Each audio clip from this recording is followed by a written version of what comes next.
Good evening, everyone. I'm the storyteller, here to help you fall asleep with these chilling horror stories. Before we begin, make sure to subscribe to the channel and like the video. I'd love to know where you're watching from and what time it is, so feel free to leave a comment. When you're ready, get comfortable and relax. It all started. My last clear memory was of walking after my morning lectures at the University of Texas at Austin, heading toward my modest apartment in East Austin. I was in high spirits, with no reason to complain, and the late October morning surprised me with a warmth unusual for autumn in Texas. The brilliant sun bathed the time-worn brick sidewalks in gold, while a gentle breeze carried the spicy scent of fallen pecan leaves mixed with the faint murmur of the Colorado River in the distance. The soft crunch of leaves beneath my sturdy boots gave way to the heavy thud of my steps as I neared the crosswalk on a busy downtown street. Then, without warning, a searing pain tore through my body. In that instant, everything shifted into chaos. I lost consciousness, and the world around me faded into a nightmarish blur of distorted sounds and fragmented images. It felt as if I had been swept away into a vortex of pain and darkness, where voices and jumbled words drifted like a fog over my mind. When I finally came to, I was lying in a hospital room, a room that somehow managed to blend modern technology with echoes of an older, almost forgotten era. I realized with a jolt that I was at St. Mary's Hospital in Houston, a place where state-of-the-art equipment sat side by side with the enduring charm of a bygone time. The harsh overhead fluorescent lights hummed relentlessly, and as I struggled to open my eyes, a cool, damp washcloth was gently placed over my face. Its refreshing chill muted the incessant buzz of the lights for a moment. A soft, mature voice spoke kindly. "There you are, dear. Please relax," as a woman in a crisp, old-fashioned uniform approached my bed. I tried to offer my thanks, but my voice emerged only as a dry, feeble groan. Before I could fully register her presence, I heard another set of measured footsteps drawing near. With a calm yet insistent tone, the woman said, "Please sit up for me." "Can you do that?" Obediently, I lifted myself, my hand trembling as she adjusted the washcloth so it wouldn't slip. A paper cup filled with cold water was handed to me, a nod to the hospital routine, and as the cool liquid soothed my cracked lips, I drank quickly, my parched throat finally feeling some relief. "Thank you," I murmured softly, lowering my head back onto the white pillow. Even as my throat regained some moisture, it remained raspy and exhausted. The woman withdrew her hand and moved away quietly, leaving behind the faint clatter of medical instruments she carried. Moments later, she returned and gently grasped my arm at the elbow. "I just need to take a small blood sample, dear. It'll only be a quick pinch, I promise," she explained in a reassuring tone as she lifted my limp arm off the bed. "Oh, okay," I stammered, caught between confusion and a rising tide of panic. I had no idea what was happening, yet her steady, comforting presence made me want to trust her completely.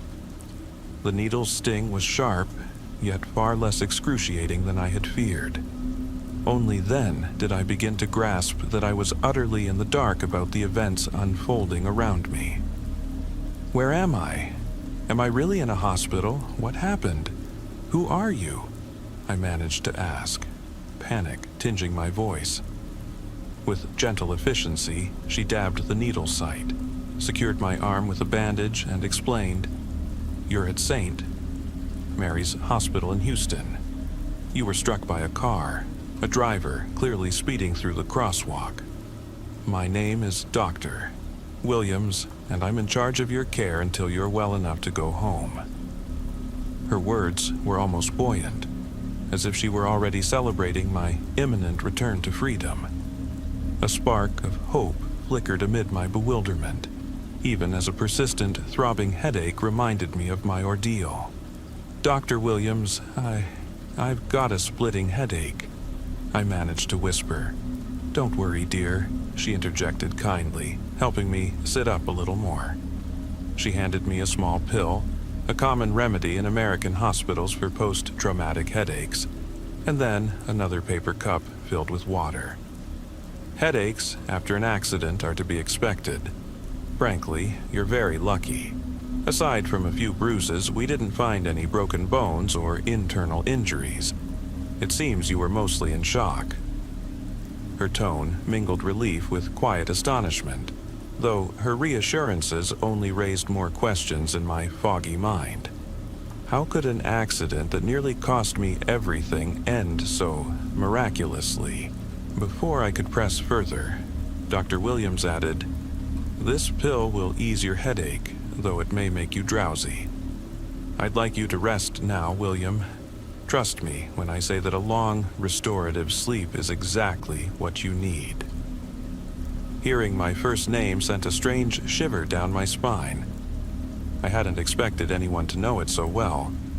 I nodded silently, a small comforting smile passing over her face as she quietly left the room. Soon after, the bright lights dimmed and the door closed softly, leaving only the low, constant hum of the overhead lamps as my company. Before I knew it, the medication had dragged me into a deep, almost dreamless sleep, leaving little time to process the surreal conversation. When I finally awakened again, the oppressive headache had vanished, a small miracle. I lingered in that pale blue hospital gown for another half hour before deciding to peel away the damp washcloth, sit up, and take a closer look around. I half expected to find tubes, IVs, and monitors attached to me, but everything had vanished except for the bed's antiquated design and the pristine cleanliness of the room, a curious blend of old-fashioned decor and modern upkeep. I swung my legs over the side of the bed and gingerly explored the room. The interior presented a striking contrast. While the tiled walls and modest vintage furnishings hinted at days gone by, every surface sparkled with the precision of modern medical care, almost as if the building had been renovated only recently.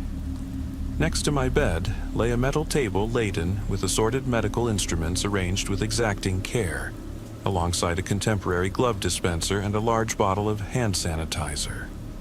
A small, unmarked pillbox sat on the table, a detail that momentarily raised my concerns, though I trusted that Dr. Williams knew exactly what she was doing. Across the room, I spotted a modest wastebasket and a sink with a neat stack of paper cups. On the opposite wall hung another door marking access to an adjoining area. I tried to open it, only to find that it was locked from the outside. Only a tiny keyhole visible, the handle unyielding. As unease began to build, I turned back to my bed when suddenly the door burst open with a loud crash, making me jump and letting out an involuntary cry of alarm. Standing in the doorway was a young woman, not older than her late 20s, of average build and about 5'5", a figure in an old-fashioned white nurse's uniform reminiscent of those found in historic hospital wings. Her dark hair was pulled back into a strict bun, and her clear green eyes shone with both warmth and a hint of secret calculation. In her right hand she held a small rectangular wooden case, and on her wrist a simple brown watch lent her an unmistakable air of traditional charm. For a brief moment I assumed she was one of the regular nursing staff. Before I could fully register her presence, a familiar yet unexpectedly different voice rang out from down the hall, almost as if trying to personally reassure me. "Don't be afraid, dear. It's me, Dr. Williams." Confused and relieved all at once, I mumbled an apology. "Oh, I'm sorry," and resumed my hesitant perch on the bed's edge. "Good to see you up and about. How are you feeling? Is your headache still bothering you?" she inquired, placing her wooden case carefully on the metal table. "No, I mean, it's gone now. "Thank you," I replied, still struggling to piece together the odd events of the past few hours. "Excellent. If the headache returns, take one of these pills, but only one, understand?" she instructed, donning a fresh pair of disposable gloves before retrieving a syringe from her case. "And what is this syringe for?" I asked, an undercurrent of worry in my voice. "Fortunately, the treatment we gave you has worked very well. However, it does require regular blood tests every 12 hours to monitor its effect. That's why you'll need to stay here for a few more days. It might sound unusual, but these are our standard procedures," she replied with a measured smile that bore the no-nonsense tone of American medicine. My thoughts swirled. What medications had they given me if nothing life-threatening was found? Or was there something far more serious hidden beneath the surface? Before I could voice my concerns, Dr. Williams leaned closer and said, "This pill will ease your headache, but it will also make you drowsy. I need you to rest, William. Can you do that for me?" The familiarity of my first name sent a shiver of both comfort and disquiet down my spine, and I nodded silently. Soon after, she quietly closed the door, leaving me alone with my thoughts and the steady hum of the hospital, a place where the old world and modern technology somehow intertwined. The medication soon took hold, and I slipped into another deep, almost dreamless sleep. When I awoke once more, the pounding headache had disappeared completely. I spent a few more minutes in my bed before mustering the courage to leave my room. I had long since grown accustomed to the minimalist decor.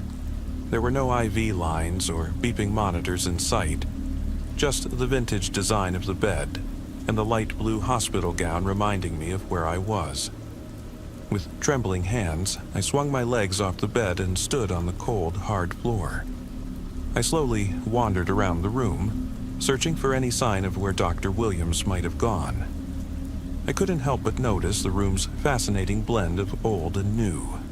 The faded green and white tiled floor and simple stone walls recalled a bygone era, yet every surface gleamed with the care of modern upkeep. As if Mary's hospital, despite its storied history, had just been completely overhauled. I stepped out into the corridor, where the architecture was unmistakably Texan. Gleaming, patterned tiles, sober stone walls, and a ceiling that glowed in a uniform, cool hue. The silence was punctuated only by the soft murmur of footsteps and the occasional hiss of the air conditioning. Every corner I turned, I searched for clues. A call button, a monitor, anything that might explain the strange calm. Yet, I found only empty hallways where the past and the present coexisted in an eerie harmony. After a while, I came upon a long corridor lined with 10 identical room doors. At the far end, a sleek elevator door displayed the number 911 in digital font, the emergency system here in America. Confused and anxious, I wondered how I was supposed to use the elevator, given all the bizarre occurrences that had marked my day. Hoping to find some answers, I tried a few of the doors. The first 3 were locked, but the 4th opened with a creak. Before stepping inside, I paused as if expecting someone to warn me of impending danger. Inside, I found all my personal belongings: my backpack, clothes, boots, keys, wallet, and even my cell phone, arranged neatly on a metal table, as though displayed in a small macabre museum. With a sinking feeling, I picked up my phone and was relieved to see that the battery still read 67%. Without hesitation, I launched the emergency call app and dialed 911. 911, what is your emergency? Came the calm, professional voice of the operator. Almost inaudibly, I whispered, "I think I've been kidnapped," and quickly added, "I was hit by a car, and when I came to, I was here, in this hospital that doesn't feel right. A woman, calling herself Dr. Williams, treated me and then locked me in a room. I don't understand any of this." The operator asked for my name. My name is William, I began, but before I could complete it, the line went dead. My heart pounded. Had I lost the connection? Seconds later, a series of static beeps returned, and to my relief, the call was reconnected. "William, listen carefully," boomed a deep, reassuring male voice on the other end. "Who are you? And what happened to the other line?" I asked hesitantly. "The standard emergency services cannot help you here. What's happening goes far beyond normal explanation. The woman you know as Dr. Williams is not who she appears to be. Do not trust her, and do not let her have any physical contact with you," the voice warned in no uncertain terms. "And what if she touches me?" I stuttered, though I remembered all too well that her hand had already brushed mine several times. "Her influence lasts only as long as she is in contact with you. Now, I need an exact description of your location," the operator continued. My heart racing, I left the room where my belongings were displayed and re-entered the seemingly endless corridor. In a trembling voice, I reported, "I'm in a room at the end of a long hallway. There are 10 more doors, and at the far end is an elevator. This place reminds me of an abandoned asylum from the 1930s, even though everything is impeccably modern." Just then, as I reached the last door frame, another door opened, revealing a narrow stairwell. "Thank God!" I cried in relief, only to hear behind me the low hum of the elevator's digital timer counting down. Instinctively, I dashed into the cramped stairwell and slammed the metal door shut behind me. "William? William?" The operator's voice boomed from the phone, louder now. In a panic, I fumbled with my phone, which slipped from my hand. When I managed to retrieve it, my shaking fingers tapped frantically on the screen, and to my horror, I discovered that the call had briefly dropped. "No, no, no," I muttered in despair, but just then a soft chime signaled that the elevator door had opened again, and from the far end of the hall I could hear 2 ominous voices approaching. "William, listen to me," the operator shouted, as in the background a heated argument erupted between 2 unknown figures. A cool, businesslike man's voice cut through the clamor. "We've had enough victims. There's nothing more you'll get from me." Then Dr. Williams retorted sharply, her tone laced with barely contained anger. "They're still hungry. If we don't quench their thirst, they'll be uncontrollable, and you know that all too well. This is your responsibility, and I want nothing more to hear. I'm only months away from my breakthrough, and you know you'll make no progress with me." Their voices clashed and faded as I, trembling with mounting dread, took my first cautious step up the staircase. After climbing the first few steps, I reached a door labeled ground floor. The sight in the ground floor corridor was a welcome relief. Here, the hallways were wide and modern, with gleaming surfaces, sophisticated medical equipment, and an ever-present hum of lights, characteristics of a top-tier Texas hospital. Yet something remained off. The corridor was empty. No patients, no nurses, no doctors, only me and a heavy sense of being watched. I couldn't shake the feeling that Dr. Williams already knew about my attempt to escape. This realization spurred me to retrieve my phone and heed the operator's instructions. "How did you escape? Who did you speak with? Describe that person precisely," the operator demanded in a stern tone. "I can't use the elevator. Dr. Williams and that other man came from there. I wasn't discovered yet, I'm sure of it," I snapped, my pulse racing. "William, you need to hide. Keep the call active. While we're connected, we can trace your location. Soon, we'll dispatch 2 teams to extract you. You'll be safe, I promise," the deep voice assured me. Though I was skeptical, I continued down the long, silent corridor, each step echoing against the polished tiles. every creak and murmur intensifying the oppressive loneliness of this bizarre hospital. The old, throbbing headache returned, and I wondered why, in such a perilous situation, no one was monitoring my vital signs. Why was a medication that could be dangerous not administered with continuous oversight? Lost in these thoughts, I retraced my steps to a door on the right side of the hall. With a determined tug, I swung it open, revealing a long, sterile passage reminiscent of the style in my original room, with cold gray walls, hard tiles, and the unchanging hum of fluorescent lights. I stepped back into the corridor, a sense of dread heavy in my chest, as I made my way toward the sole exit, the elevator that the operator insisted was my only salvation. But the further I walked, the more I questioned. Was the elevator really the safest route out of this nightmare? Finally, arriving at the last door, I opened it to find a room that eerily resembled my own, except that every one of my personal items was methodically arranged on a central metal table, as if someone had cataloged every detail of my life. With shaking hands, I grabbed my cell phone again and was relieved to see that, despite the chaos, it still held 67% battery. I promptly dialed 911 once more. The call connected immediately. "William, are you still there?" The operator's voice resonated.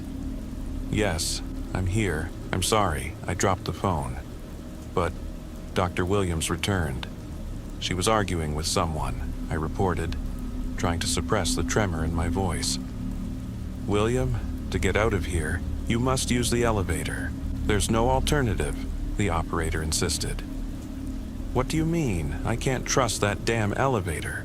Dr. Williams and whoever she was came from there," I shouted in desperation. "William, please remain calm and follow my instructions. Stay hidden. The moment we lock onto your location, we'll send extraction teams. You'll be safe. I promise," the operator said firmly. As I continued down the long hall, I suddenly saw Dr. Williams emerging from around a corner, only 10 meters away, her expression oscillating between tender concern and something far more ominous. "Come back to your room, dear. I've brought you something to eat," she suggested gently, her hand stretching hesitantly toward me. "What do you want from me?" I screamed, instinctively recoiling as my heart pounded and my head throbbed anew. "William, I'm truly worried about you. You don't look well. It's time for another pill so you can feel better," she said, advancing closer. In that moment, a surge of uncontrollable anger flooded me, a rush of adrenaline sharpening every sense. My head pounded as if 100 hammers were striking it at once. Then, in a flash of wild thought, I screamed, "Throw the bed!" Though the notion was absurd, a modern, heavy hospital bed that no single person could usually move. It seized me with irresistible force. With every ounce of strength, I hoisted the bed and hurled it toward her. A deafening crash accompanied the impact as I sank to my knees, narrowly missing Dr. Williams as the bed thundered down the hall. For an instant, clarity returned. I saw her standing amidst the chaos, a wide, almost diabolical grin spreading across her face. In that split second, her demeanor shifted, from cautious concern to an eerie, calculated calm. Exhausted and trembling, I collapsed onto the floor, tears streaming down my face. "No, no, please," I pleaded amid choked sobs. "Well, dear, I think it's time for another pill," she whispered as she extended her hand once more. Just then, a cacophonous burst of gunfire shattered the corridor's oppressive silence. Dr. Williams jerked her hand back as a sharp pain seared through her, and a blood-curdling scream reverberated down the hall.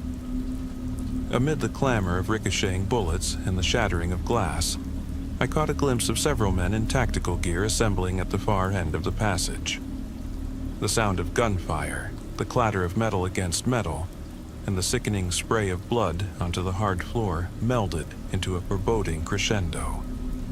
In mere seconds, Dr. Williams transformed before my eyes, her initial provocation replaced by a look of unmistakable discomfort and rage as the barrage of bullets rendered her momentarily motionless. Soon, the gunfire died down, replaced by sporadic commands and the click of weapons being reloaded. In that fragile lull, our eyes met, and in her gaze I beheld a profound, dark truth. Then she unleashed a long, shattering scream, as if 10 voices cried out in unison. Her eyes began to shine with an uncanny, almost wax-like gleam, while her pristine white teeth clattered to the ground, some even colliding with my body. In a state of panic, I stumbled backward as her contorted figure moved with grotesque, unnatural fluidity.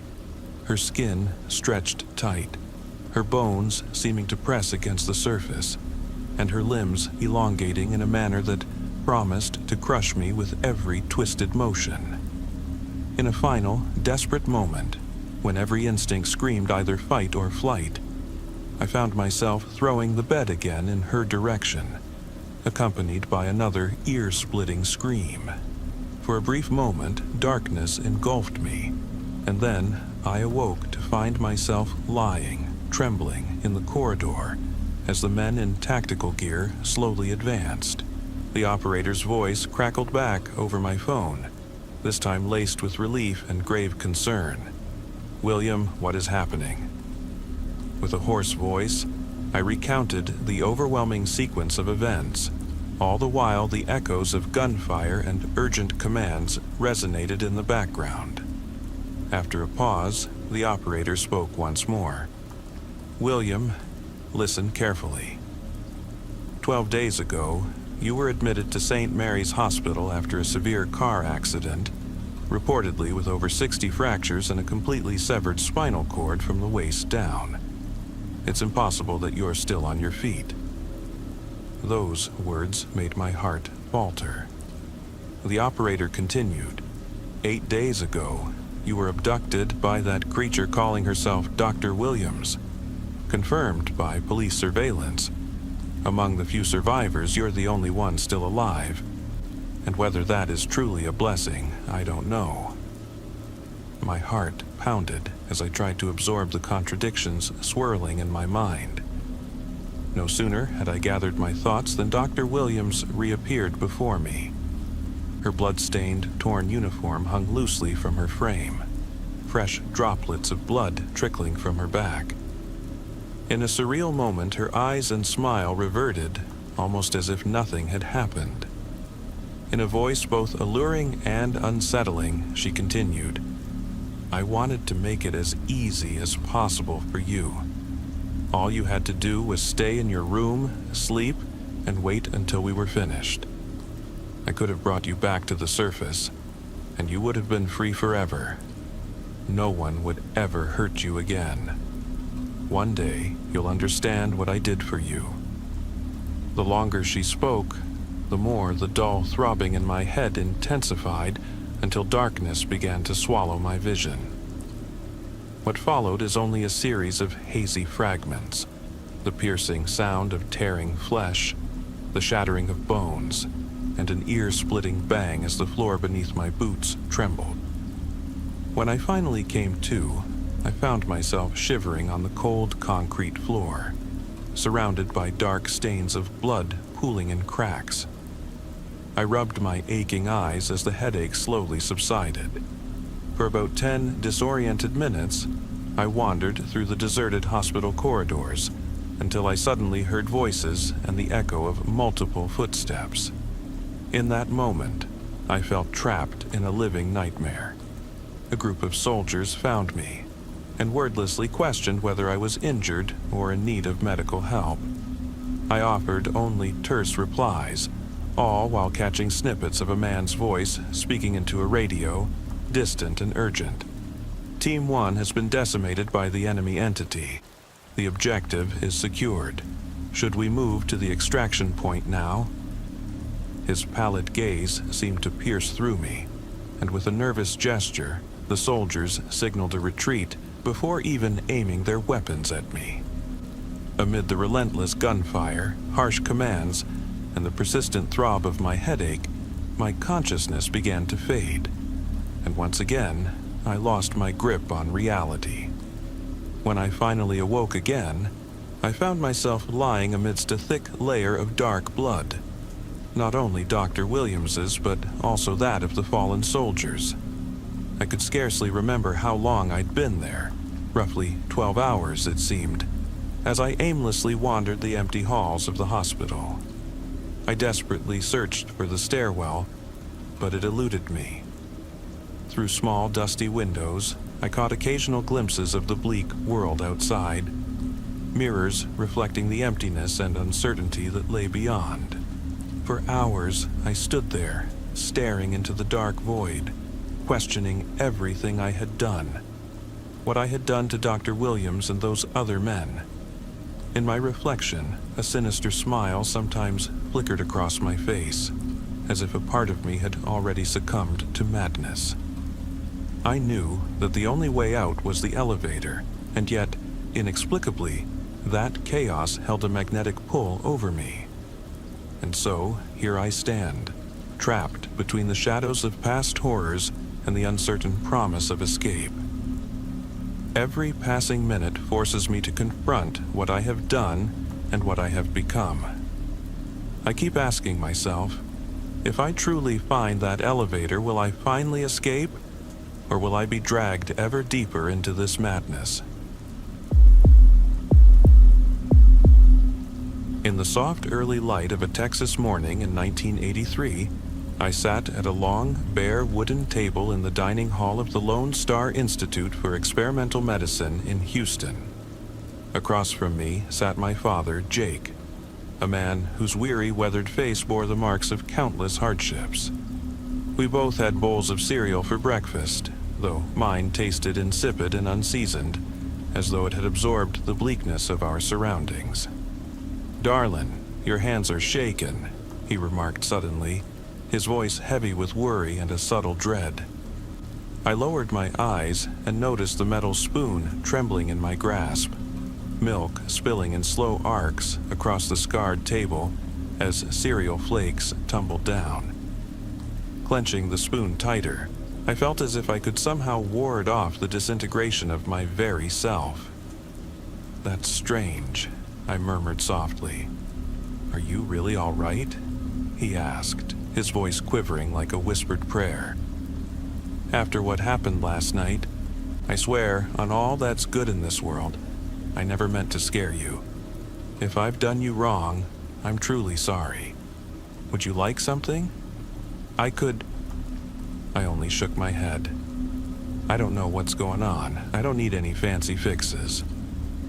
That was just like my father, always trying to offer small comforts even when I never asked for them.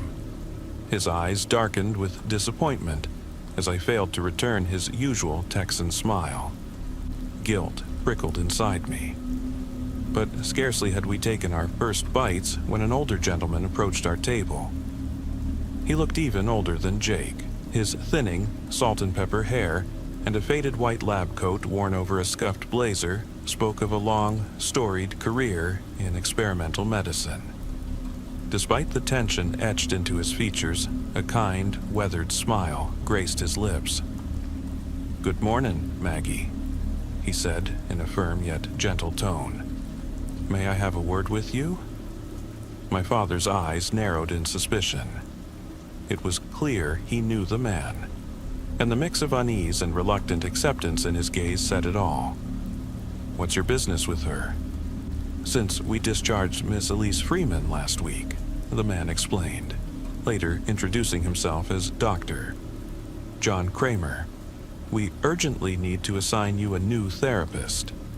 I think it best we talk to you in person and clear up some other matters. Don't worry, Jake. You won't be disturbed." He handed me a plain paper bag containing neatly folded fresh clothes. "Please, change into these. We're preparing you for the next phase." "Why in the world do I need different clothes?" I asked, still reeling from the events of the previous night. "We're heading over to Section 5, Dr. Kramer replied. That's where our security team is housed and where the briefing rooms for our experimental projects are located. In a place like that, you gotta be dressed properly. Where exactly are you taking me? My father now demanded in a stern, protective tone. To Section 5 of the Institute, a place where our top-secret experiments are conducted. A place so discreet that even local law enforcement and federal agents sometimes get involved when unorthodox medical procedures come into play, Dr. Kramer said in an almost offhand manner, while my father's face hardened with distrust. In my cramped room at the Institute, a relic tucked away in an old building near Houston's medical district, I changed. Dr. Kramer had provided me with a suit that looked more like a uniform, far too large and loose, as if it were meant for someone still carrying the vestiges of a past self. I slipped it on and fumbled for an old, worn leather belt among my few belongings to secure the trousers. Hidden beneath my thin mattress were confidential files I'd covertly borrowed from Ms. Elise's office. Documents that, in a clinic haunted by a troubled legacy, were never meant to be seen by outsiders. Not even my own father was to know. When I rejoined him, I confessed that the suit hung too loosely. "Of course it does," Dr. Kramer replied with a quiet sigh. "You're lean as a rail. The reconstruction left you with less body mass. The toxins made you fragile." "What do you mean by that?" I asked, my voice low and uncertain. "I've heard from Elise that you recently uncovered your hidden prosthetics. She passed along several reports about your condition, details of your conversations, how you're feeling, everything. But isn't Dr. Elise supposed to keep things confidential?" I protested in disbelief. "Don't fret," he said. "She didn't reveal anything personal, only what I need to take the next steps. Now, come on with me." He gestured toward the long, echoing corridors of the Institute, their walls adorned with relics of Texas history and faded propaganda from past political eras. With a sinking feeling, I trailed him. We passed a vast dining hall with empty, scarred tables that reflected the stark reality of a place where progress was paid for with human suffering. My father had retreated into his own thoughts, lost in memories of long, hard days under the blistering Texas sun. "Call me John, Doctor," Kramer said as he shot me a probing look. "You're probably wondering why I'm here. My job is to oversee every facet of this institute, from research and security to administration, and to make sure every protocol is followed, down to the last detail." "Are you one of my daddy's bosses?" I asked hesitantly. "One of several, yes, and I want you to know you can talk openly with me. From what I understand, Elise passed you some information that was meant to stay hidden." His eyes bored into mine, seeking out every ounce of doubt. I swallowed hard. "I was in her office." "Exactly," John confirmed. "Rest assured, you did nothing wrong, and Dr. Elise won't be punished. She's just stepping down from her role." We entered a long, cool corridor lined with faded posters from Texas political campaigns and government advisories. Midway stood a clunky elevator, and at the far end loomed heavy gray double doors stamped with Section 5. I had only seen the familiar wings of the Institute until now, so my curiosity surged as John opened the door and ushered me inside. This section was unlike anything I'd known. A stark, functional space more like a high-security research lab than a typical hospital ward. I couldn't help but glance at the adjoining offices and labs where cutting-edge medications, prosthetics, and experimental therapies were being developed. A place where the lines between medical ethics and governmental oversight blurred into a murky haze. "What are they working on here?" I whispered.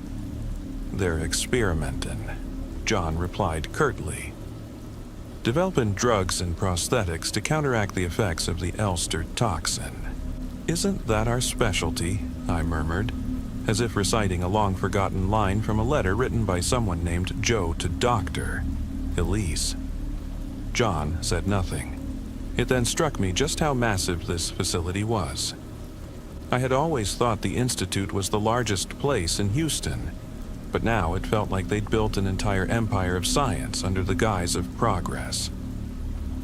We wandered through endless corridors, past rooms divided into sterile labs and somber administrative offices, almost like a prison built for the sake of scientific inquiry.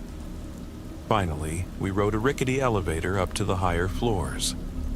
"We're here," John announced, leading me through a wide door and along another dim hall until we reached a green double door marked Briefing. As John opened it, the room seemed set up especially for our arrival. 4 people were already waiting. Dr. Elise Freeman, Joe, and the sisters Catherine and Erica, who sat nervously in a makeshift meeting area with worn chairs that had seen better days. It was eerie. I recognized them all, yet they regarded me with a blend of concern and secret expectation. Dr. Elise, the woman I'd always known as the warm yet unorthodox therapist, wore no name tag today, dressed casually in a simple shirt and soft vest instead of a stiff business suit. Catherine and Erica looked uneasy. Catherine's hands trembled slightly while Erica fidgeted in her seat. Joe, however, sat with a mysterious, guarded expression, as if lost in thought. A sense of relief washed over me as I approached Dr. Elise. "You're here," I said, unsure what else to say. As I shifted my gaze between her and the others, a growing disquiet took hold. What's all this about? "The documents from my office," Dr. Elise began in a soft but serious tone. "Have you read them all?" I shook my head. "Not the last folder," I admitted quietly. She sighed deeply. "Those files are of immense importance. I hoped you'd read everything and needed just a pause from the pain it brings." I nodded silently. "Do you know why it hurts so much?" she asked gently but with insistence. "Because the images are so gruesome," I ventured, voice trembling. "Yes, that too. I wasn't sure how to let you in on these truths. I believed it was essential you see them, at your own pace, just as with the other files," she explained with a maternal tenderness. Slowly, I reached into my small leather bag and retrieved the documents. I haven't read every page, but I've kept them safe with me. "Good." Dr. Elise sighed, as though the weight of it all pressed upon her. "I could tell you everything directly, but first you must be ready to accept a painful truth, one that might leave you breathless. Just listen." "All right," I whispered, as John pulled a chair up a few feet away. "The incident mentioned in my letter, the Elster operation, occurred exactly 1 year ago. I believe that's why all these memories are resurging now. Perhaps it's for the best, because we're about to try something that might restore a part of your lost identity. What we're planning is risky. We've been preparing you slowly, starting with the events in your room and that incident in the locker area. You suffered 2 panic attacks recently, yet you managed to overcome them. That's why we're hopeful our plan will work this time." "Are you talking about what you hinted at in your letter?" I asked hesitantly. "Something that might force me to confront a truth that could push me further into isolation, just like before?" Joe nodded. "Exactly. We want you to know you're safe with us. Nothing will happen to you. I know you only met John today, but you already know us. And if you feel off, Dr. Elise and I are here for you." "All right," I murmured, my voice dwindling to an almost inaudible whisper. Dr. Elise continued. "A year ago, 5 security personnel were poisoned by the Elster toxin. When they arrived here, the toxin had already taken its toll. Our doctors and surgeons, seasoned from treating countless patients under the harsh Texas sun, were overwhelmed. The toxin literally devoured them. It destroyed skin, weakened bones, and caused relentless bleeding. Back then, it was well known that Jake, one of our finest specialists and a former protege of a controversial surgeon with a notorious past, focused all his efforts on one victim, a woman named Eva. As you know, Eva was among the casualties, and it came as no surprise that he devoted himself entirely to her care. No one could understand how he did it. He stabilized her condition and then replaced nearly every part of her body ravaged by the toxin. The Elster toxin ate away at her skin, left her bones brittle, and made her bleed uncontrollably. He reconstructed her failing body with bone implants and synthetic skin, a procedure that remains in the Institute's records as nearly inhumane. Rumor had it that parts of her jaw and even one arm were lost, and yet, months later, she was whole again. I wasn't there at the time, but the reports made it seem so. I didn't know Eva before the operation, but I met her afterward. Dr. Elise paused and looked deeply into my eyes. Maggie. Eva was never the same after that. She ended up a few inches shorter, her body altered irreversibly. She lost her natural hair, now only kept by a wig, and her face looked almost alien. But the most drastic change was inside. Eva lost all memory of the operation. In her shock, she forgot everything, who she was, what she did, everything. And in that void, she clung to the one person who stayed by her side from the moment she awoke. My eyes widened as I absorbed her words. Deep inside, it felt as if I might finally piece together the puzzle of my past, though I could hardly believe it. I fell silent, even as a nagging certainty whispered that everything she said was true. Joe cleared his throat. When you first came here, I noticed you could barely walk, but you clung to Jake's arm like it was your only anchor, and when you called him Dad, he never corrected you. He was the first to accept your new identity. That's when the attempts to restore your memory began, which, as you know, ended up backfiring. Eventually, we started treating you like a child again. It was Jake who gave you the name, Elster, Maggie. With a crooked smile and a pointed glance at John, Joe added, "In my book, that says everything about how twisted a man he is." "Either way," I protested softly, "I always knew something was horribly off. It was the worst thing I've ever experienced. He held your hand, embraced you, and he did it every time there were others around. You were completely oblivious. Worse yet, I was the only one who sensed how wrong it all was, because Ava told me about his obsession. At first, I thought he was only protecting her, but then I overheard Catherine and Erica whispering that he kept some of the bones he'd removed during her reconstruction. Then, I told them about the harassment, the secret photos, and the lipstick. We didn't report it right away because you were still so fragile. We just watched, waiting for more signs of a dark secret." Joe's voice trailed off, and he wiped his brow with a resigned gesture, his eyes downcast.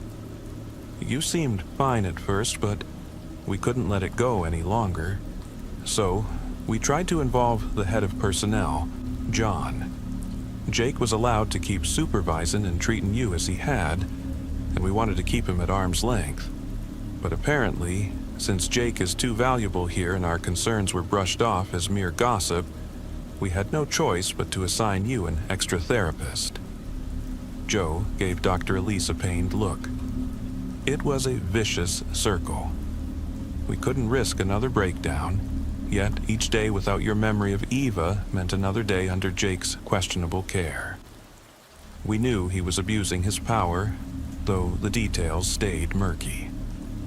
"My father isn't like that," I stammered, desperate. "That man isn't your father," Dr. Elise said sharply, her tone turning almost icy. "You're lying." Tears welled up as anger and heartbreak flooded me. "You're all lying, because you hate my father." My voice trembled as I looked from one face to another, a mix of fury and sorrow. "Please, calm down," she pleaded, stepping closer with a blend of desperation and parental care. "You promised to listen. Think about it. I'm begging you. I don't look like that Eva woman. Do you really think I wouldn't notice? I've seen her pictures. I ain't stupid." Dr. Elise slowly shook her head.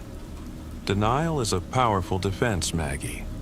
You couldn't or wouldn't remember, so you ignored the obvious signs. You don't recall ever seeing a place outside this institute. You've been here a year, and for the first half you weren't even conscious. You can't remember yourself as a little girl, and the timeline just don't add up, but you refuse to accept it." "That ain't true," I murmured, shaking my head vehemently. "There's more," Joe added quietly. Rising with determined calm, he approached and silently urged me to stand a bit taller. "Look at you. You're not much shorter than me. Eva was tall, and even after her reconstruction, you'd stand tall with most folks. Of course, there are exceptions. Children are usually smaller." I broke into heart-wrenching sobs. Every word suddenly made a painful kind of sense, and it didn't have to be this way. "I'm so sorry," Catherine whispered, her voice barely audible. "Just leave me alone," I screamed, the anguish and confusion overwhelming me. "All of you." Before Catherine or Erica could reply, Dr. Elise gently led me aside. "I think you need a moment," she said softly, guiding the others out of the room with a promise to return soon. Exhausted, I slumped into a chair, unable to stand any longer. The room began to spin as my eyes drifted upward toward the high bare ceiling. And then I saw them, men in black masks. For a fleeting moment, I believed I was caught in another nightmare, a replay of the darkest hours of my memories. But this was real. For the first time, I grasped what was unfolding. 3 masked figures circled me. I lay on the floor, a searing pain shooting through my arm. I was sure one of them had broken it.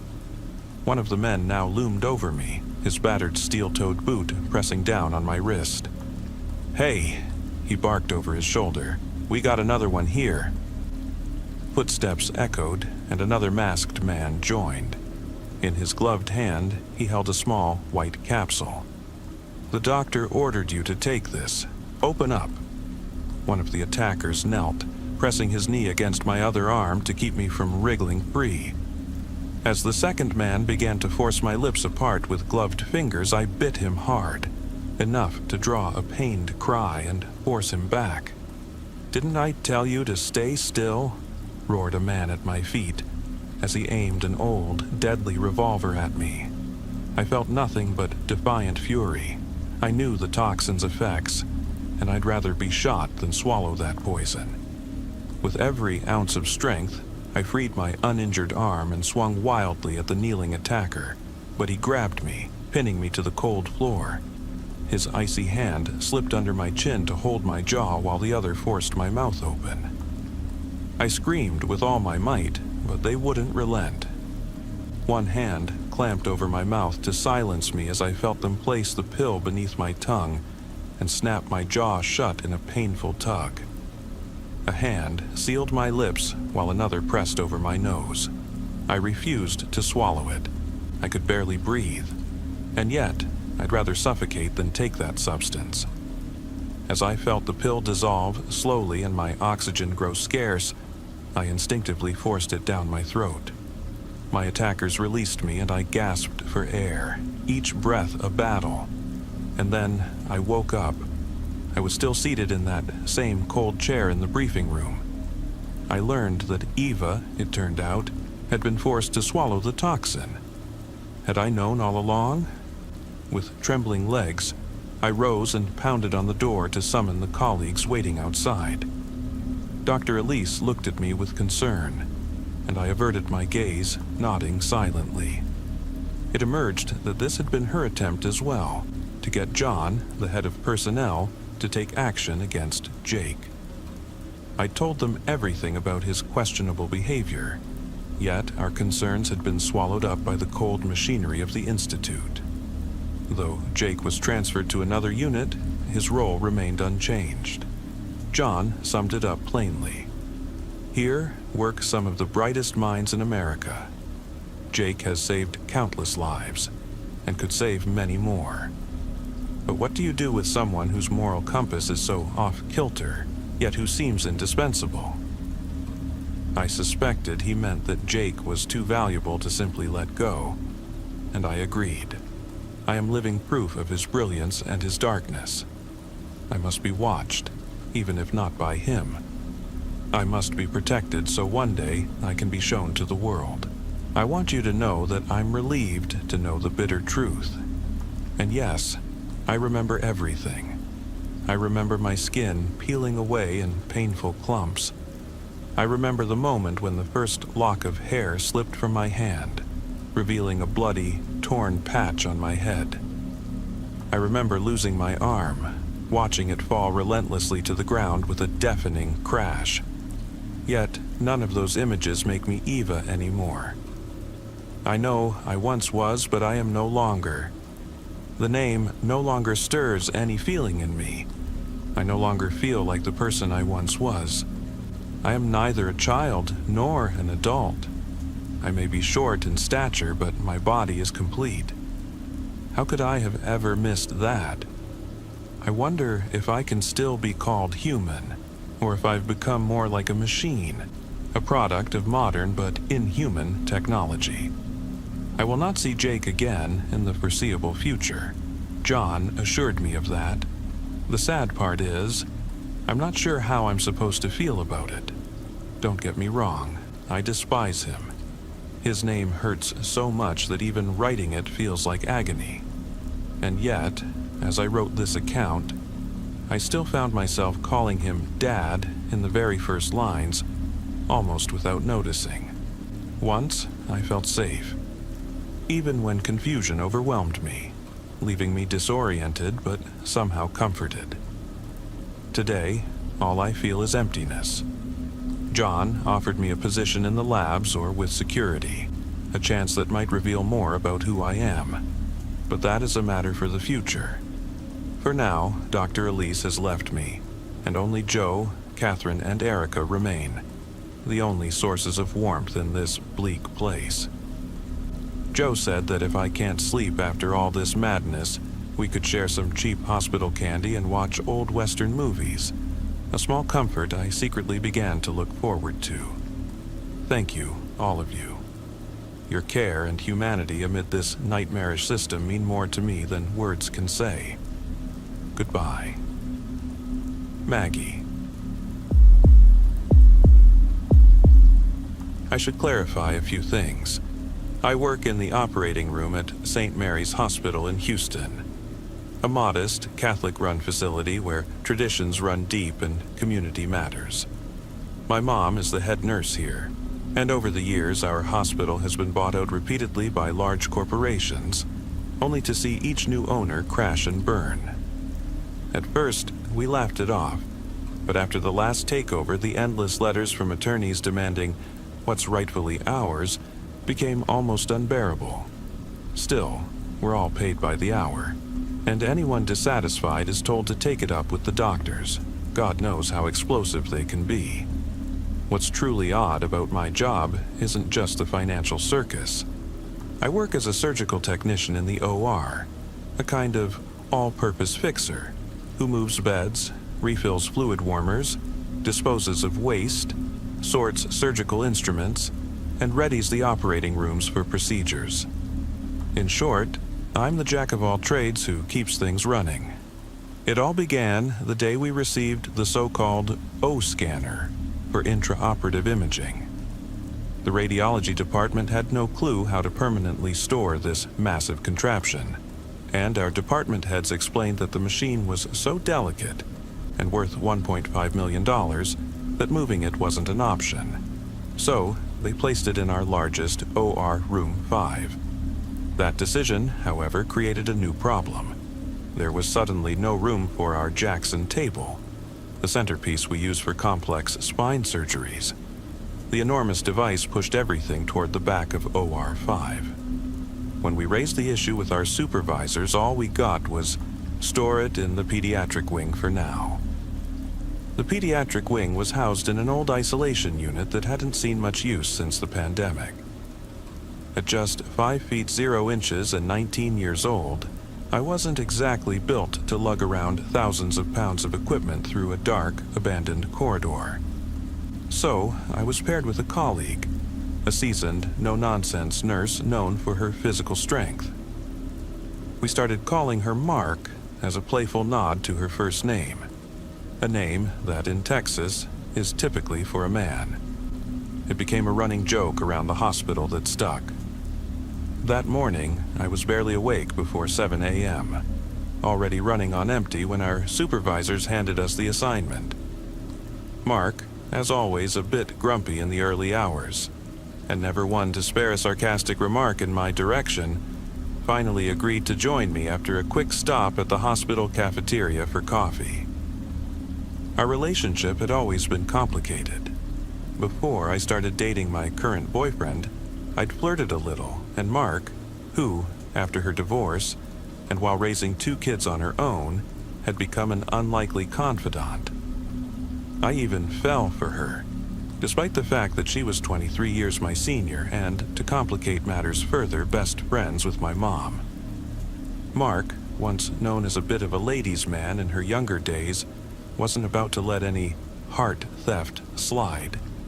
She told my mom about my little advances, and for 4 months, awkward silences and forced pleasantries followed. I wasn't bitter, but she expected me to be. And gradually her tone turned sharper. Every time I asked for help, I was met with a barbed remark, until my fondness slowly transformed into something darker, until fear took hold. Over coffee in the cafeteria, Mark snapped, "This isn't real coffee. It's just sugary syrup. Do you have any idea how many calories that stuff has?" Frankly, I couldn't care less about calories, you old grouch, I retorted, irritation tinging my voice. "It should matter to you, though," she shot back. "Why are you so mean to me?" I demanded. "I'm just correcting you. Am I not allowed?" "Well, maybe correct your attitude for once," I snapped back, even flipping her the middle finger. "Mess with me and I'll break your damn finger. Enough," she threatened, and I fell silent. "And I'm not even mad. You know how things are," I mumbled, rolling my eyes. "I'm with Jana now. Don't waste your time with me," I added, taking another sip. "But you still tried Marie. Have you ever thought about taking responsibility? You could have gotten me into real trouble, and I never even got a proper sorry out of you," she muttered, her gaze dropping as my cheeks flushed with embarrassment. "Yeah, but you ran off like a scared little child," I shot back, a pit of unease forming in my stomach. In our pale blue scrubs, surrounded by patients, the warmth we once shared turned into cold hostility. Not long after, Mark and I set out to move the enormous 7D imaging machine, a device used only rarely, from OR5 through the dark, deserted isolation wing into the pediatric unit. Inside that dusty corridor, Mark swiped her ID card at an ancient card reader, and when I asked to borrow her badge to operate the scanner, I noticed a small grimy baby cradle in the room. It was splattered with a dark substance dripping from a leaky ceiling and reeked strongly of disinfectant. We exchanged horrified glances. Disgusting. "They really ought to file a maintenance order, don't you think?" Mark said dryly, handing me her badge as she glanced up at the dripping ceiling. "Maybe we should stash it further back in the pediatric wing while I go grab the Jackson table. I need some backup for our telemedicine consults," I replied. "All right," Mark said, unplugging the 7D and detaching it from the wall. "Damn, this place gives me the creeps." I nodded, feeling my stomach twist at the flickering lights, the musty damp smell, and the eerie shadows stretching down the long corridors of the pediatric wing. I'd seen plenty of odd things in the OR, but here I felt genuinely ill. Just as I was about to scan my badge at the exit door, I heard 3 distinct voices echo from the darkness. A little girl crying, "Mama, I need water," a baby wailing in panic, and a small boy repeatedly declaring, "You're not my daddy, you're not my daddy." I turned and, in the distance, caught a blurred silhouette of Mark dragging the 7D machine down the dusty hall. Her familiar, raspy cough reached me, and for a fleeting moment I felt relief, even though I despised her. In that eerie wing, she was a known face. When the lock clicked and the door creaked open, I left the isolation unit behind and returned to the relative safety of the hospital. Soon after, I headed back into the OR with Mark's badge to retrieve the Jackson table. And there I ran into my colleague Diane. "Still having breakfast?"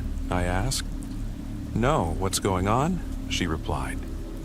"I need help getting the Jackson table back into the pediatric wing. It's so heavy." I claimed I'd do it alone, but it's just too much. Diane agreed, and together we returned to OR 5, pulling our masks over as the sterile processing team was busy in the prep rooms. "We're a bit behind schedule, sorry," I said, as we managed to push the massive table out of the OR and down the narrow corridor toward the pediatric wing. At that very moment, I caught a whiff of something burning. "Do you smell something burnt?" I asked Diane as we re-entered the isolation wing. At first, she said no, then added, "Maybe it's just burnt toast?" "No, more like overcooked bacon," I replied. We paused, sniffing the air, then assumed Diane's nose was just stuffed, or it was the cafeteria again burning food. And yet, they jack up the prices in the cafeteria just to serve burnt grub. Unbelievable. Diane sighed as we finally arrived at the pediatric wing. "Great, now I have to use Mark's badge again, until this cursed system works properly," I muttered. But when I swiped my badge at the scanner, nothing happened. I tried again, still nothing. "Huh, it worked just a minute ago," I murmured. "Let me try. I've known this scanner for 5 years, Diane said as she swiped her own badge, again with no luck. "Damn, we're gonna have to ask the supervisors for a working badge," I sighed. "I need to get my station set up. I think Mark's already in the pediatric wing. Maybe she can help. Good luck," Diane said. And I headed back toward the OR. I pulled out my phone, half tempted to record a video of this eerie, abandoned wing to send to my boyfriend Jan, who's always been fascinated by spooky places, when suddenly a loud, aggressive knock sounded on the heavy double door of the pediatric wing. Inside, it was pitch black, and that knocking made me freeze.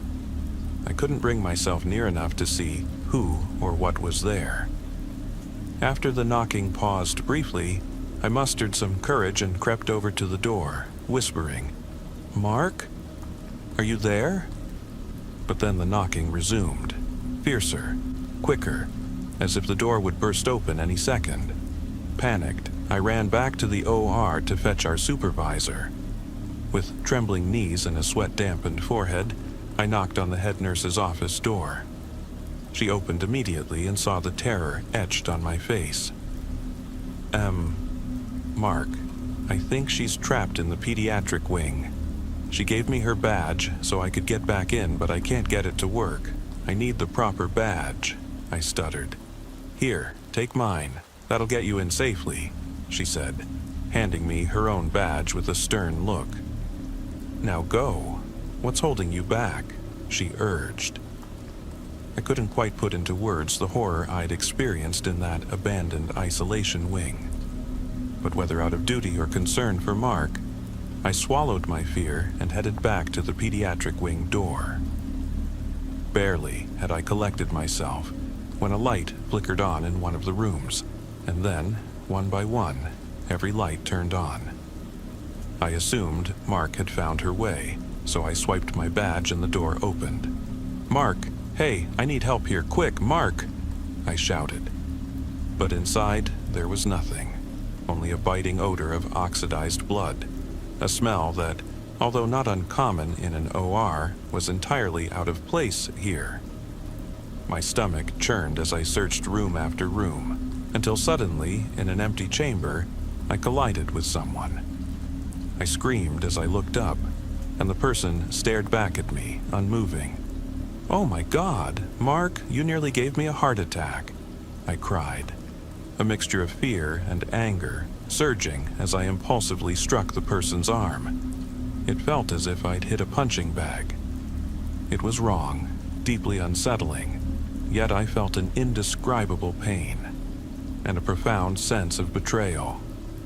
"I'm sorry, okay? I'm sorry for everything, for the flirting, for the mess with my mom, for the hit. Can't we just go back to how things were? Can we be friends again?"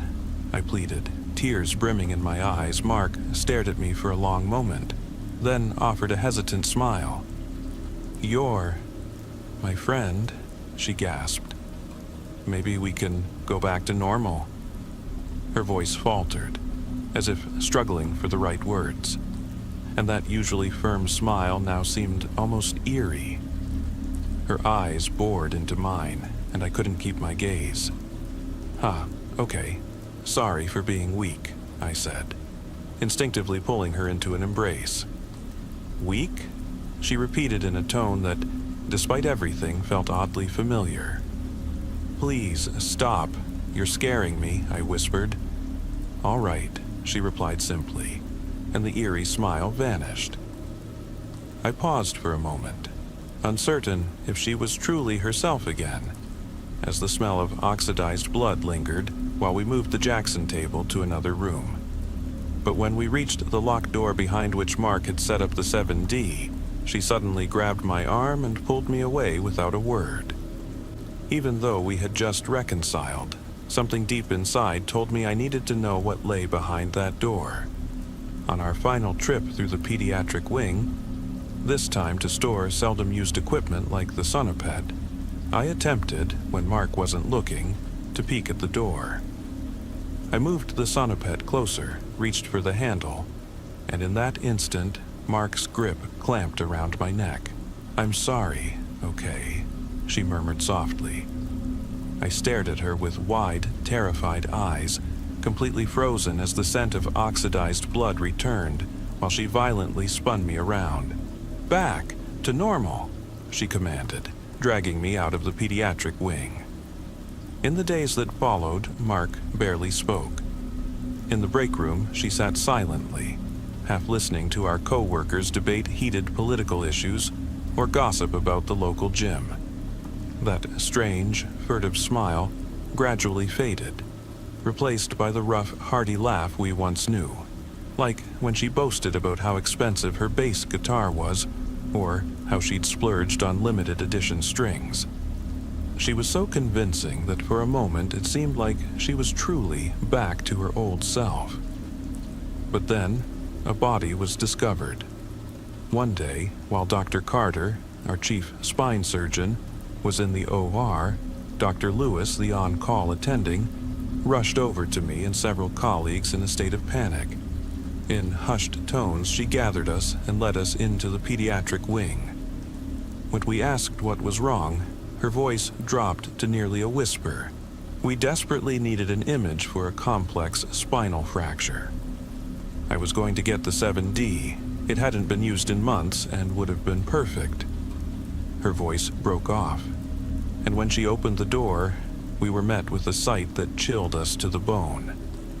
Mark's body lay beside the 7D, in a room that had been undisturbed for weeks.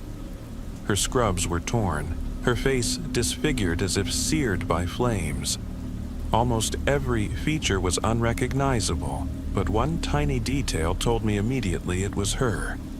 A barely visible tattoo of a sparrow tucked beneath her arm, something I had only ever glimpsed in secret on her Instagram. As our co-workers crowded around the mutilated body, desperately trying to solve the mystery, I ran as fast as I could back to the OR, back to the break room, where on a worn-out couch sat an image of Mark's face, casually staring at her cell phone. If it really were her, she would remember the chaos we'd been through. "Mark, hello?" I said hesitantly, and the image lifted its head, smiling in that familiar, sunny manner I remembered. "Marie, how's it going?" it said in its customary cheerful tone. "Can we go to your car for a smoke break?" I asked. "Of course," it replied, standing up and following me outside.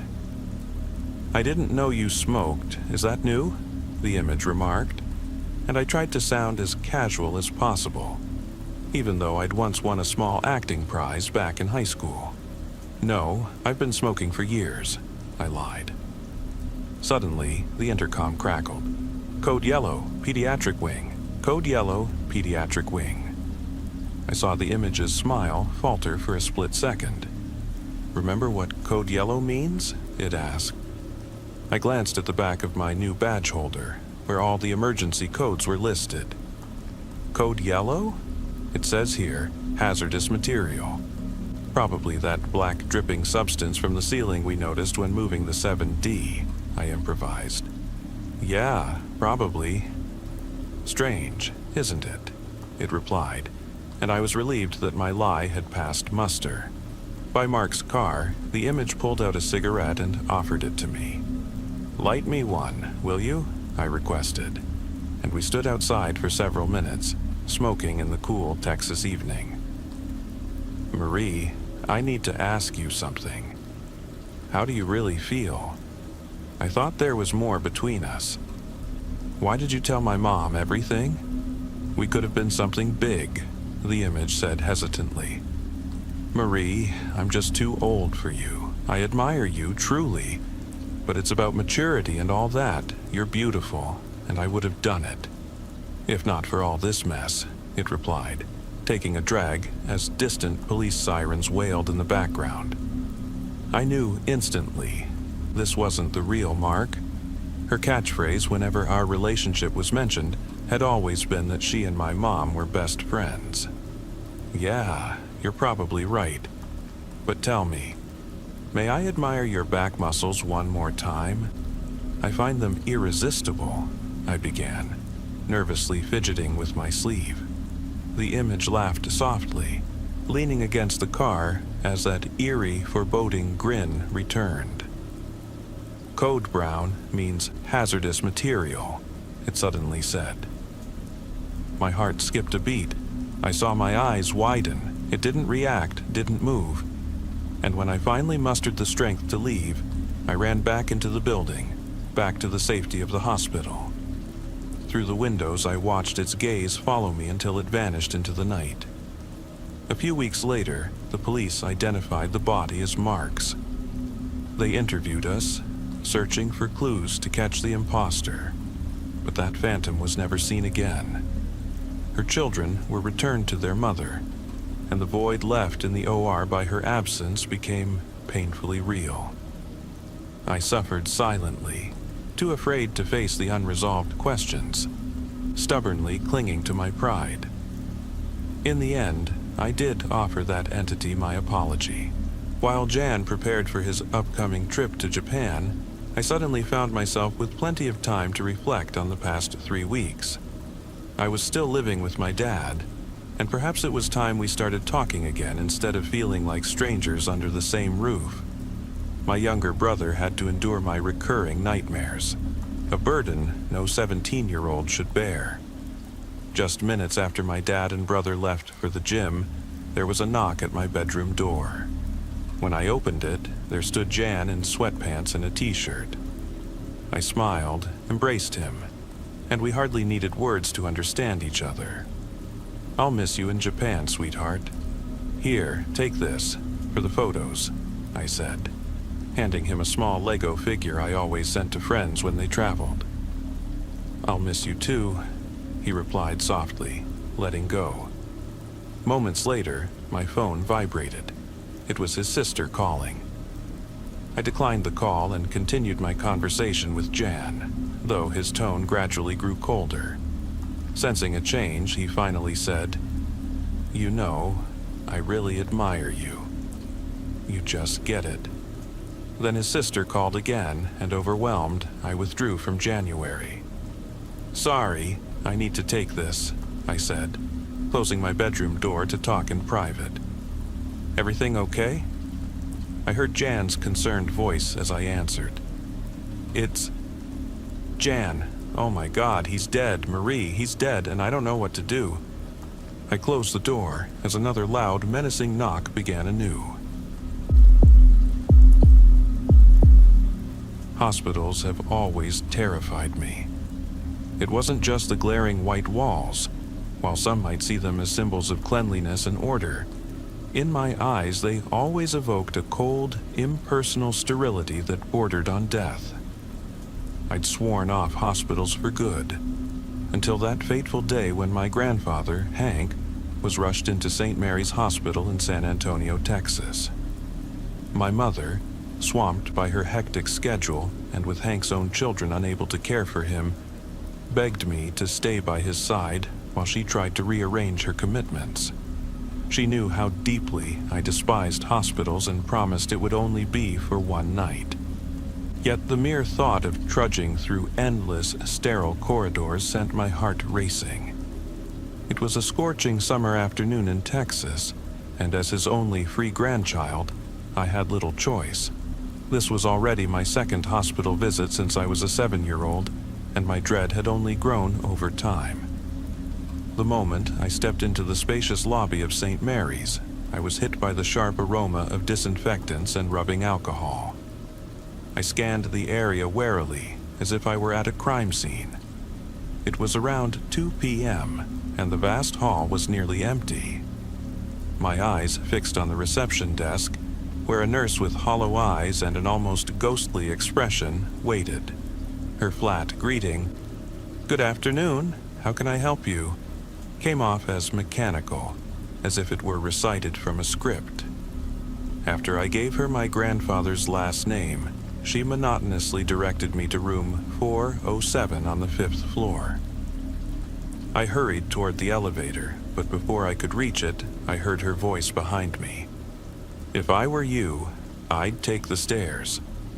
That elevator's known to be unreliable."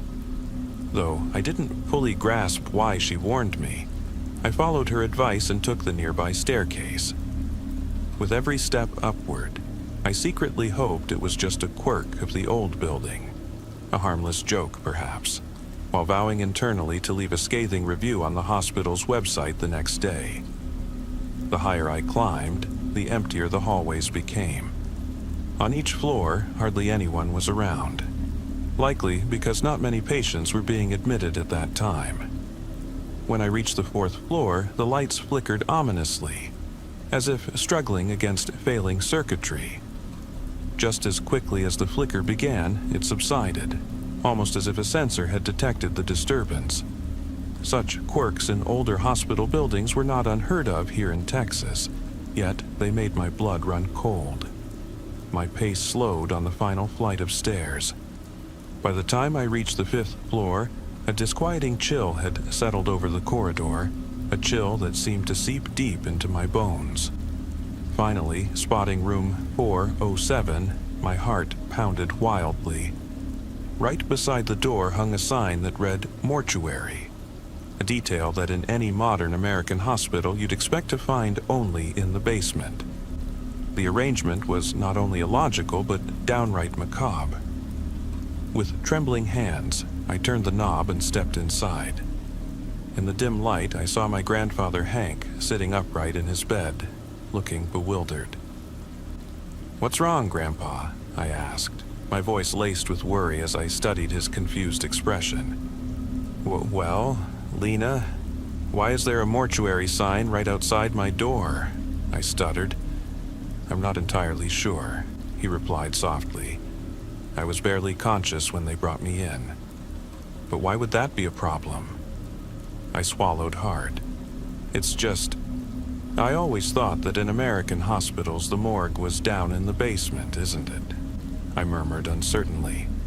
He paused and then said, "I didn't know that either."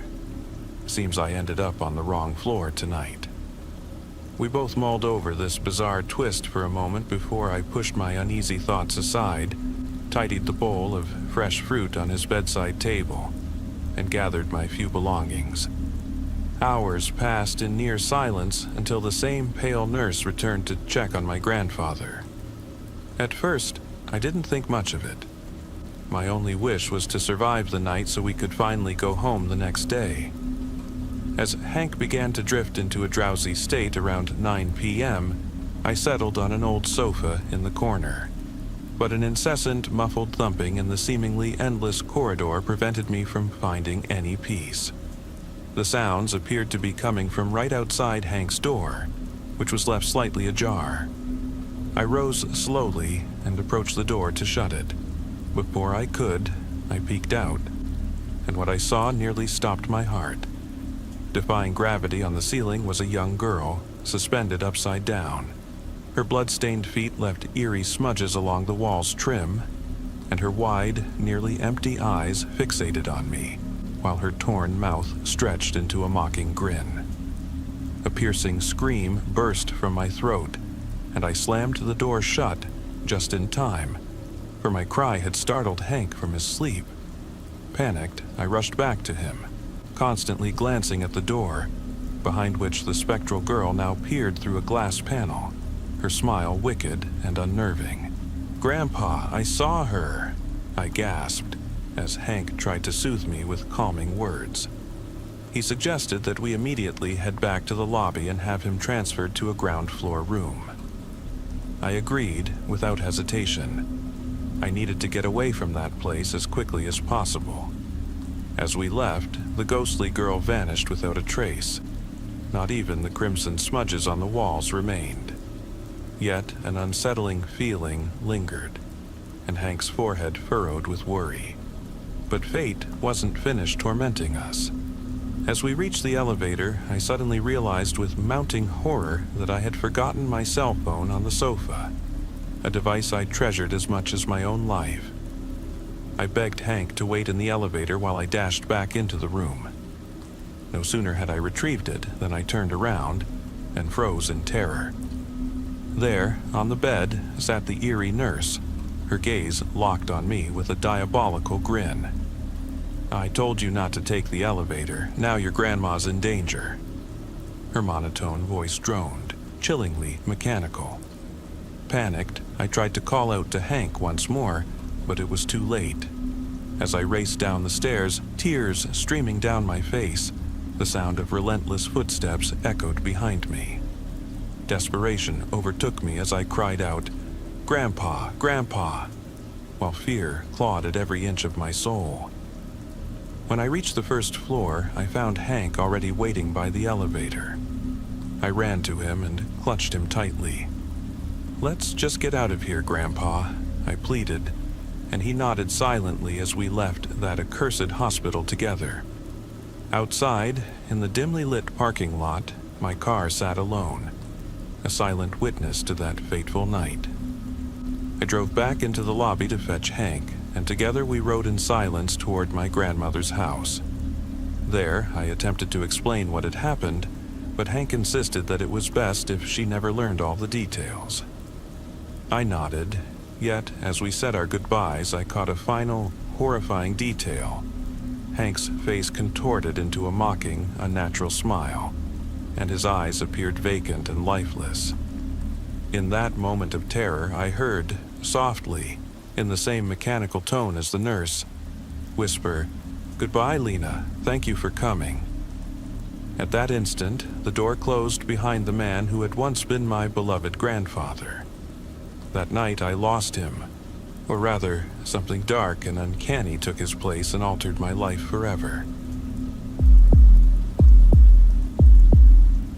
I live on the outskirts of Austin, Texas, a bustling city with a rich history and a reputation for preserving both modern energy and old-world charm. As a child, I spent countless weekends with my family venturing into the rugged hill country, where abandoned farms, forgotten roadside motels, and decaying outbuildings held a secret fascination for me.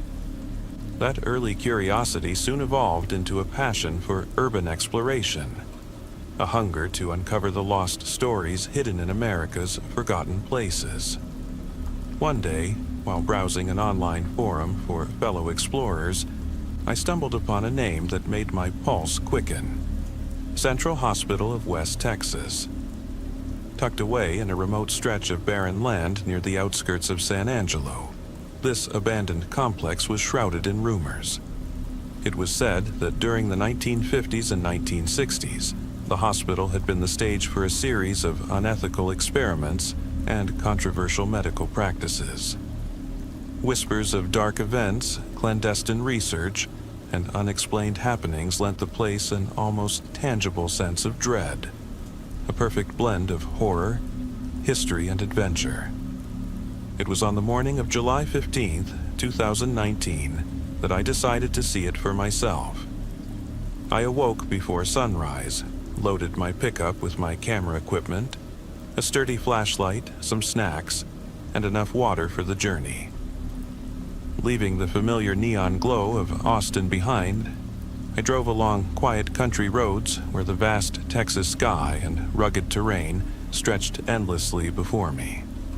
As I approached the remote desert, the landscape transformed.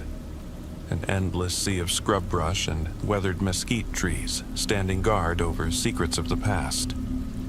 My heart pounded, a mix of anticipation and a trace of fear as I crossed the threshold into another world. The early summer light was crisp, with dew sparkling on the sparse grass and birds chirping in what seemed like a deceptively peaceful prelude. Yet, as I neared the hospital, an uneasy sensation crept over me, as if the very land sensed the arrival of an intruder. The final approach was treacherous.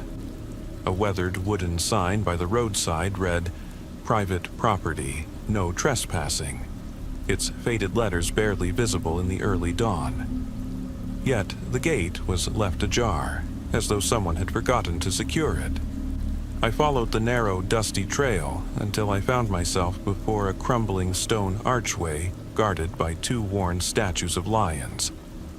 Their features, eroded by time and relentless Texan sun, appeared almost alive in the eerie half-light. I parked my truck discreetly away from the main drive, knowing that even in this desolate spot, one never truly escapes the watchful eyes of others. My heart raced as I stepped out into the silence, the only sound the whisper of wind through the mesquite. Clutching my gear, a GoPro mounted on my hat, a high-powered flashlight, and a few tools including a small crowbar, I approached the imposing structure.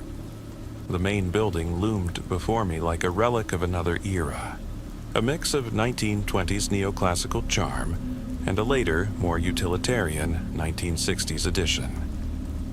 Its once proud windows and doorways now stood as ghostly echoes of a time when the hospital was the pride of West Texas.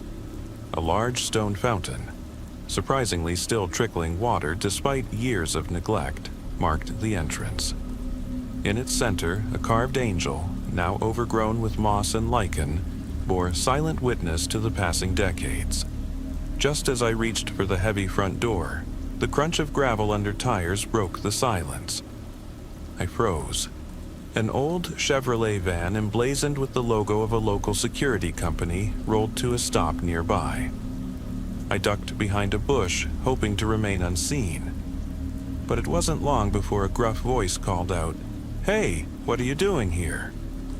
I stepped out, hands raised in surrender. The driver, a lean man in his early 60s with deep-set eyes and a faded security jacket, fixed me with a stern look. I heard about this place," I stammered.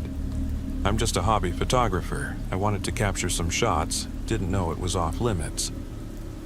He scrutinized me for a long moment before asking for my ID. After a brief radio call and a reluctant nod, he returned my identification. "Listen," he said quietly, "you'd best leave. This hospital isn't safe. There's a risk of collapse, mold infestation, even wild animals roaming about. I've booted plenty of folks out. take a few pictures from outside and get out of here. Trust me, behind those doors lie nothing but trouble." I nodded, as if understanding his warning, yet inside I was resolute. My curiosity would not be so easily quenched. Once the security van disappeared behind the west wing of the building, I crept along the facade. I soon discovered a stone exterior staircase, likely once used by service personnel. The side door leading to the basement was locked, though I noticed a broken window nearby. Peering through, I glimpsed a dim corridor lit only by a few emergency exit signs still faintly glowing. The mystery of why any power still flowed in this decaying place only deepened my resolve. With gloves on and cautious hands, I shifted aside shards of broken glass and climbed through the window, landing on a damp concrete floor redolent of stale air. A heavy mix of decay, mold, and rust. I found myself in a cluttered storage room filled with old shelves, rusted tools, and boxes bearing faded labels.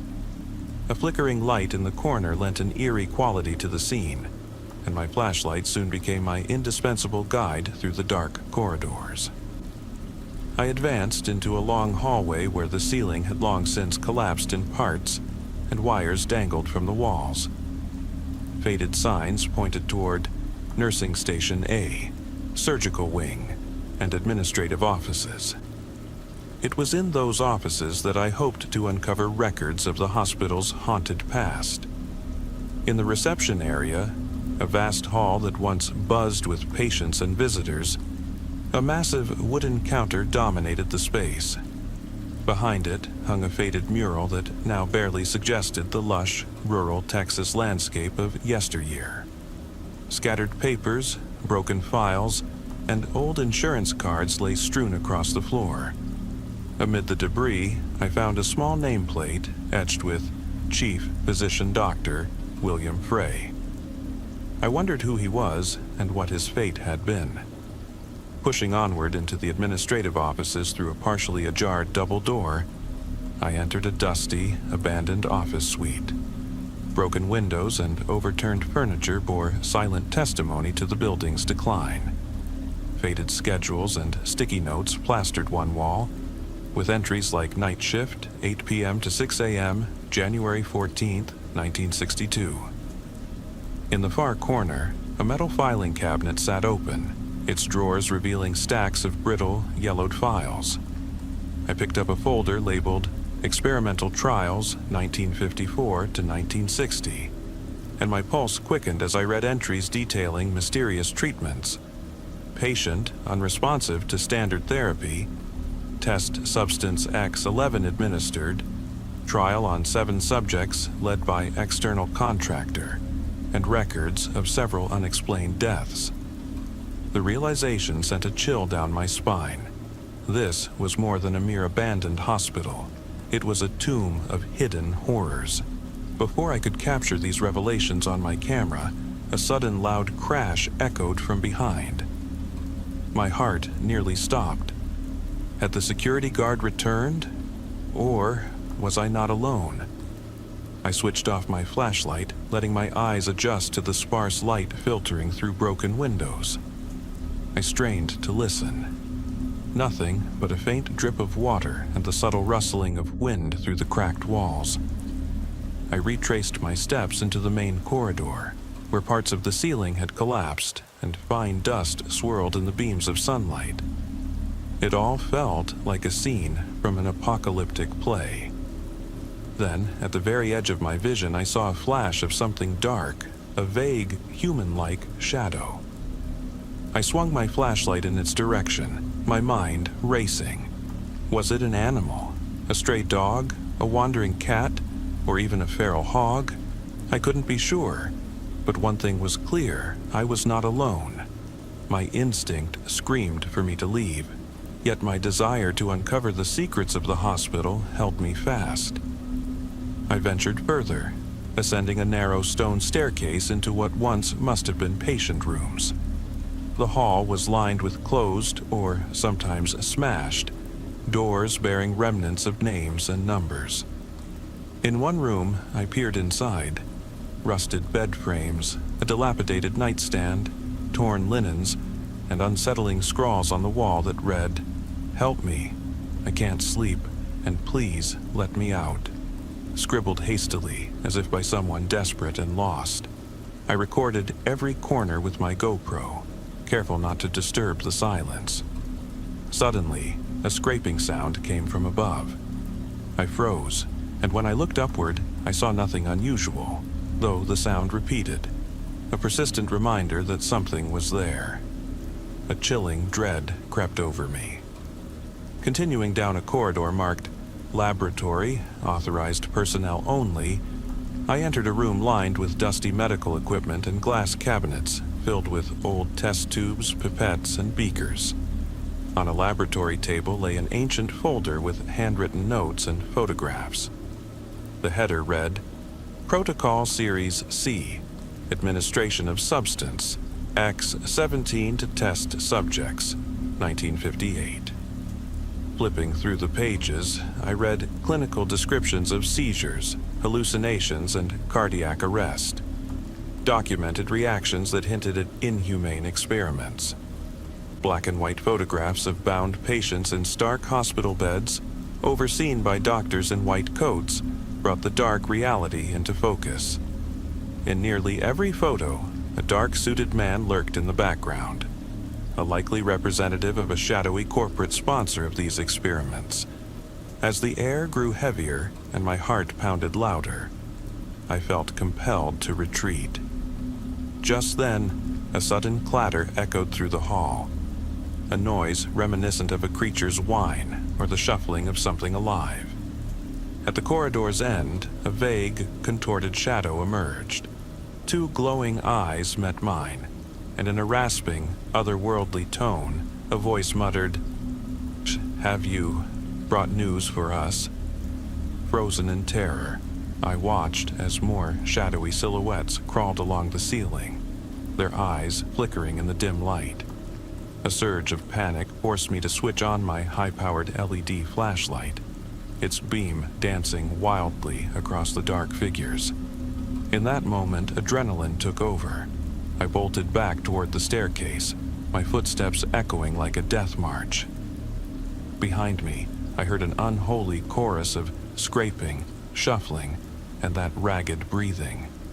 I raced down the stairs, nearly stumbling as the memories of every creaking floorboard and broken window merged into a single, terrifying blur. In my desperate escape, I remembered the broken window through which I had entered. With no time to spare, I scrambled back, crashing painfully against the frame, but managing to force my way outside. Gasping for the fresh desert air, I found my pickup amid the rugged scrub. With trembling hands, I fumbled for my keys, barely managing to start the engine. As I backed away, a dark figure clung to a side window of the hospital, a silent sentinel whose burning eyes would haunt me forever. I floored the accelerator, the gravel spraying behind me as I drove away, leaving behind the crumbling structure and its ghosts. The drive back to Austin was a haze of shock and disbelief. I replayed every moment in my mind. Were the horrors I witnessed real, or merely the result of toxic mold or gas? Only the corrupted footage on my GoPro hinted at something beyond explanation. Flickering images and distorted audio at critical moments, suggesting that, if seen, the figures might have been real after all. That night, as I sat in the safety of my apartment, the lingering stench of decay clung to my clothes and thoughts. I later pored over old newspaper clippings and archives. I learned that the hospital, originally opened in 1910 as a modest sanitarium, had been the site of scandalous practices during the turbulent decades of the 1950s and 60s. Reports hinted at unethical experiments on mentally ill patients, and mysterious, unexplained deaths that were quietly swept under the rug. A retired journalist, who wished to remain anonymous, recited chilling details of how attempts to expose these atrocities had been stifled by powerful interests. Now, Months after my harrowing escape from Central Hospital of West Texas, I still recount this tale with a trembling voice. What truly lurks within those decaying walls remains shrouded in uncertainty. Is it the tormented spirit of those who suffered unspeakable abuses? A manifestation of collective guilt, or something far more sinister? A force that once disturbed refuses to let go. One thing is certain. This abandoned hospital is not merely a relic of past neglect. It is a monument to pain, despair, and perhaps even wrath. The walls are steeped in the dark deeds of a bygone era. And to anyone tempted to step inside, heed the warning given to me by that weary security guard. Do not enter the Central Hospital of West Texas. Not for the risk of crumbling ceilings, rampant mold, or stray animals, but because something else may be waiting in the dark.